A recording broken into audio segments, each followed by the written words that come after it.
很奇怪的气氛，哇，非常奇怪的气氛。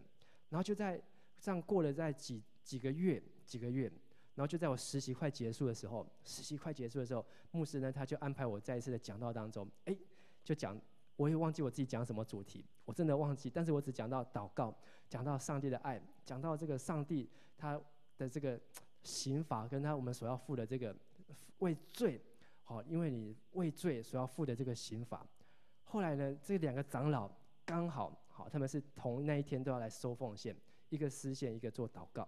就他们就在那个上帝的话语当中，两个在台上祷告的时候，礼拜讲到完之后收奉献，他们两个走出来祷告的时候，两个都哭出来，而且呢，台下很多弟兄姐妹都哭，让我第一次感受到，哇，上帝的话语带来的医治，带来的改变。当然，后来这个教会他们就关系，长老之间的关系变好，整个教会弟兄姐妹关系又恢复起来。所以我们常常可以看见，当你可以运用上帝给你的话语，运用上帝给你的权柄，你能够真的成为一个和平使者，帮助人和睦。跟你旁边说，你能够成为一个和平使者。但是我们要成为和平使者，这3个礼拜我们都要学习除去自己眼中的梁木。为什么要除去自己眼中的梁木？因为知道自己除去自己的梁木的意思，就是代表要知道自己该负的责任，才能够看得清楚。马太福音第7章就是我们刚才所读这经节说，耶稣说，你这假冒为善的人，先去掉自己眼中的梁木，然后才能看得清楚。我们一起说，看得清楚。当你眼中有梁木的时候，你再怎么看，你以为你看得很清楚，其实不清楚。所以耶稣说，无论何事你愿意人怎样待你们，就要怎样待人，因为这是律法和先知的道理。所以你希望人家怎么样对待你，你就一定要先怎样去对待别人。如果你希望人家常常瞪你啊，希望常常人家酸你啊，你就尽量去酸人家。你希望人家常常亏你啊，你希望常常人家对你大小声骂你啊，你就尽量去骂人。但是如果你真的希望人家能够常常原谅你，当你犯错的时候，你希望人家能够包容你、接纳你的时候，你就要在平常有机会就要去包容人、去原谅人。你连这个机会都不给人家的时候，人家下次也不会给你。这句话是再简单不过的道理，但是我们却常常忘记这个，你要先去怎样待别人，你要先去。我们都是希望人家来对我们好，但是我们自己却不愿意对人家好。所以一个人的认罪能够使对方看到他自己眼中的梁木。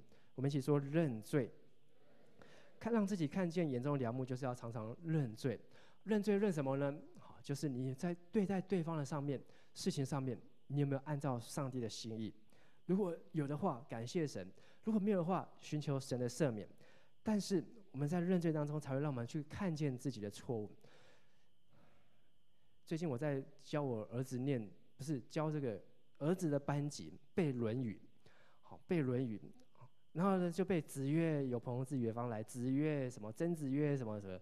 好，但是有一句话说：“好，子曰吾日三省吾身。”好，吾日三省吾身这句话跟圣经的意义很一样。你们每天反省自己，好，对朋友有没有忠信？好，你对你所传不习乎？你所学习到的道理，你有没有把它练习出来、操练出来？耶稣要我们常常去反省自己，去看自己，去在认罪当中看自己有没有做合乎神上帝的心意的事情。但是有时候我们可能引起自己冲突的梁木来自这2方面，一个是态度，我们说态度；一个是行为。态度呢，就是你觉得你有时候在态度上面会自己在你的梁木就是你的态度，还有一个你的梁木就是你的行为。态度上你太过敏感，你觉得别人好像对你有意见，你觉得别人好像在找你麻烦，这是态度上的问题。另外是行为的问题，因为你做了某些事情，所以人家开始有反应，而这个事情就是你要去找出来的梁木。所以你要去找你的梁木，你可以从你的态度上面来认罪，从你的行为上面来认罪。但是呢，通常在冲突当中包含这2种的问题，一个是物质上，一个是人际上。我们说物质上、人际上。物质上的冲突就是跟钱有关的跟权利有关的，跟义务有关的，这些呢反而比较好解决。哎，这是谁的东西？这是谁的房子？这是谁的车子？这是谁的笔？这是谁的钱？好，这是物质上的冲突。但是人际上比较复杂一点，这是人内心跟内心之间的冲突。他心里面是不是在对我什么不爽？是不是我刚刚看了他一眼，然后他觉得我在瞪他？或是呢，是不是因为他说了我一句，他是不是对我有意见？他说你今天穿得很漂亮哦，他是不是在酸我？他是不是在数落我？是不是在嘲笑我？有时候这是人内心跟内心之间的冲突，并不像物质上那样眼睛可以看得见。但是呢，这也是可以解决。但是更难解决的就是把物质上和人际上的冲突把它交错在一起，又有物质上的冲突，又有人际上的冲突。在路加福音就有提到这样一个例子。好，有一个人跑来叫耶稣说：“耶稣啊，你来去跟我哥哥讲，叫他分家产给我。”但是呢，这个一方面只有物质上他们要分家产，但是人际上是这对兄弟他们关系好不好？不好，所以他才要叫耶稣去跟他哥哥讲，他自己没有办法跟他哥哥来沟通。但是呢，耶稣他在这边的回答和反应呢，说我来不是要为你们分家产的。好，耶稣呢，他只用一句话，好，就让他们的冲突，好，自己去理清楚，好，到底这是物质上的冲突，还是他们在兄弟之间的贪婪、平常的疏离所带来的冲突呢？如果这两个问题都交错在一起，哇，接下来我们有7点，1、2、3、4、5、6、7，好，我们可以来看怎么来处理。这是7个步骤，把这个概念把它了解好比较重要。第一个就是要交替解决2种问题，好，先解决物质上，再解决人际上。第二个步骤就是要停止再扯出更多的问题。有时候一个小问题可以扯出更大的问题，特别是在夫妻之间。好，一条牙膏没有挤，一条牙膏的问题，好，丈夫跟先生说：“为什么你的牙膏每次用完都不把盖子盖起来？”这太太就怪先生：“为什么你每次刷牙的时候，你都要把那个刷牙的泡泡都不把它冲掉？”然后呢，这个先生、这个太太，这个2个就搬一个，越搬越多，让这个问题上越来越多，吵到最后，他们为了条牙膏吵说：“我们明天就去离婚。”你会觉得这很可笑，但是这种事情常常发生。所以第2步骤，把问题就停在这个地方。第3，列出已经提出的问题。第4，分辨主要的问题。第5，分辨次要的问题。第6，对每个问题都列出来。这个事情有那么严重吗？跟你旁边说，有那么严重吗？好，这句话是谁说的？好，是我们的前总统说的。但是呢，这个事情值得相争吗？有那么严重吗？好，有需要吵到要离婚吗？有需要吵到让永远不讲话吗？有需要吵到要切8段吗？你有没有跟你的同学切8段过？有没有切8段之后就再也不讲话的？牧师有啊。好，我印象深，这个认为是一辈子很不舒服的回忆。国中我念的是男校，我们都是男生，但是我本来跟一个同学很好，非常好，他考第4名，我考第5名，但是呢，我们因为某一次为了一个书包，好，那个书包它挂在这边，原本那个桌子都是要挂左边或右边，然后就为了书包，然后实际的内容我忘记，但是跟书包有关，我们就吵架。从那天之后，我们到毕业都没有讲话，然后就从那天到毕业到现在，我们再也没有见过面。我觉得这个是我人生当中一个很不舒服的事情。本来是一个很好的朋友，但是为了一个书包不讲话。虽然我们那时候也是国3，都快毕业，都忙着准备要考试、考联考，可是呢，就再也没有机会去跟他和好。所以呢，在 Facebook 上面，希望能够有机会去遇到他。好，如果能够遇到的话，一定要主动前去跟他和好。这是我们在和平使者里面要学习的。如果你跟你的朋友、家人、爸爸妈妈有争执、有冲突，你不要让自己造成这样的遗憾。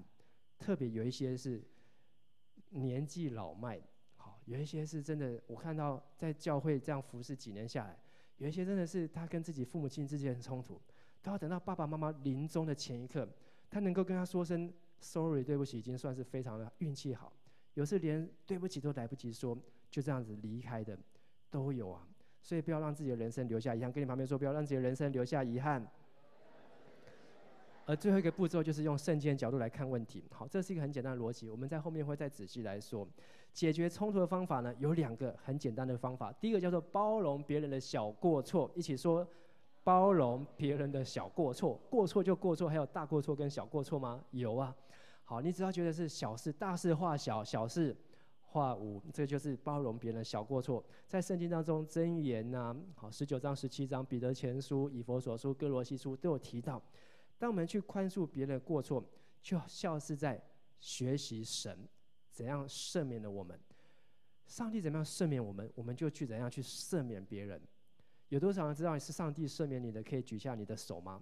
你知道上帝已经赦免你的，哇，感谢主。好，没有举手的人可能没有听清楚，或是你还不知道。你要知道，上帝已经赦免你了。当你知道这个非常重要的事实之后，你才能够去赦免别人。连我做这样这么糟糕的事情，这么不合神心意的事情，但是上帝都愿意赦免我，难道我真的不能去赦免别人吗？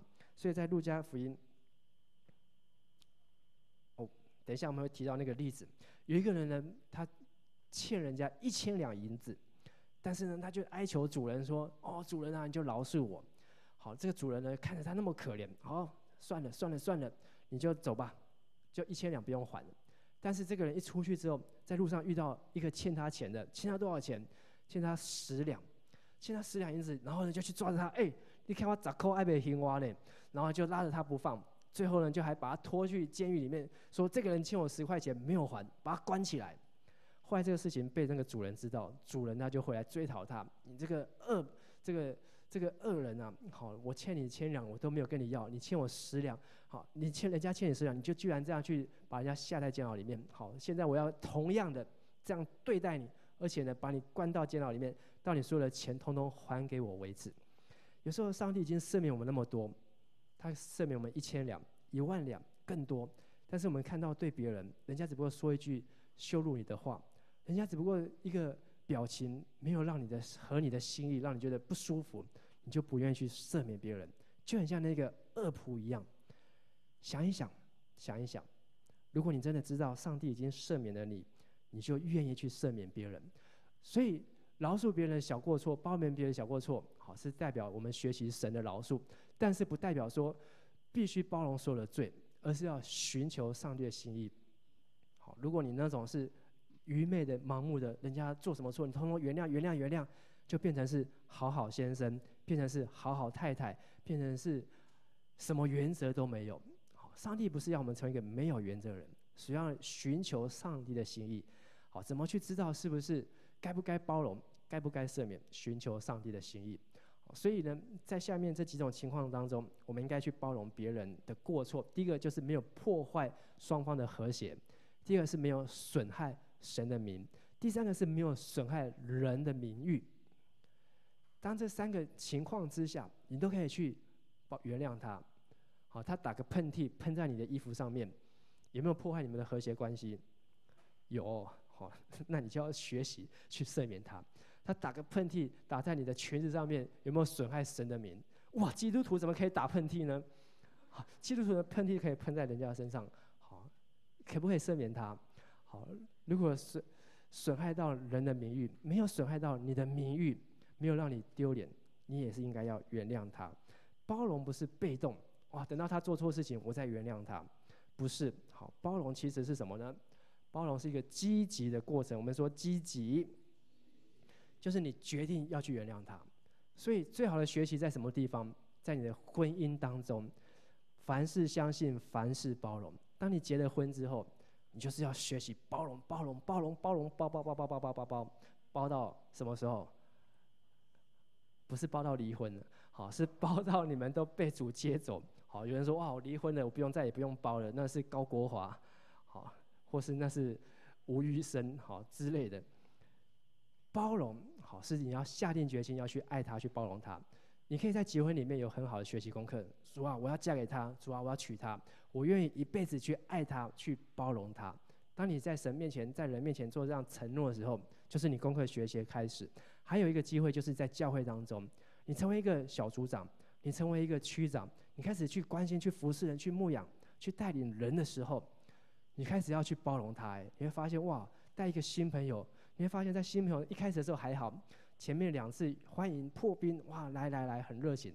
但是这个新朋友开始展现出他的本性，好，开始这么白目，开始讲话这么语无伦次的时候，为什么一直有人把眼神瞄到这边来呢？好，你们会想到某某